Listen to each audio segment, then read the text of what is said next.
সবাই কেমন আছেন? আশা করি সবাই ভালো আছেন। তো আজকে নতুন ভিডিও নিয়ে আবার হাজির হলাম আপনাদের মাঝে। তো এই মতো আপনাদেরকে জানানোর চেষ্টা করব যে এই যে এই তেজপুরের যে কৃষি যে ধান ক্ষেত, এটা হাস্যকর এই দেশের জনগণের জন্য হাস্যকর।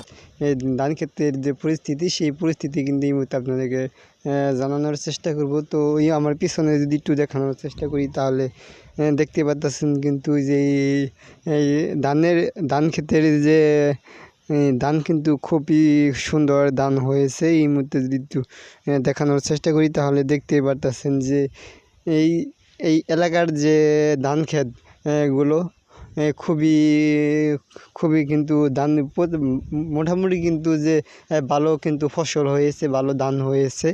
এই যে আমরা দেখতে পাচ্ছি পুরা ক্ষেতে কিন্তু এই এলাকার ক্ষেতগুলোর আগে কিন্তু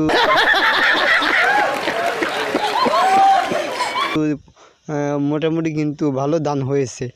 এই কোনো পোকামাকড়ে যে অন্য অন্য এলাকায় যে আমরা যেটুকু দেখতে পেরেছি যে অন্য এলাকায় কিন্তু এই পোকামাকড়ের যে কথা যদি বলি তাহলে কিন্তু যে অর্ধেক ফসল কিন্তু দেখছি অন্য এলাকায় কিন্তু অর্ধেক ফসল কিন্তু নষ্ট করে দিছে এই পোকায়।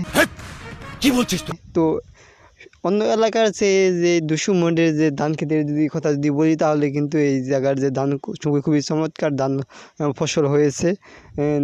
দেখতে এই জায়গার যে ধানগুলো কোনো পোকা যে কোনো এই ধান খেতে কোনো একবারে যদি কিন্তু যে এই ফসলগুলো কিন্তু সুন্দর, একবারে কোনো নেই, ছিটাইটি নেই, কোনো পোকা নাই, কোনো পোকামাকড় কিন্তু একবারে ধান এই ধানগুলো কিন্তু একবারে ফ্রেশ ধান, কোনো পোকামাকড়ের যে নেই এই এলাকার। যে আমরা যেটুকু জানতে পেরেছি এই বর্ষা মাসে এই পানি হওয়ার কারণে যে এই পোকামাকড়ের যে সম্ভাবনা সেটি কিন্তু যে কম থাকে।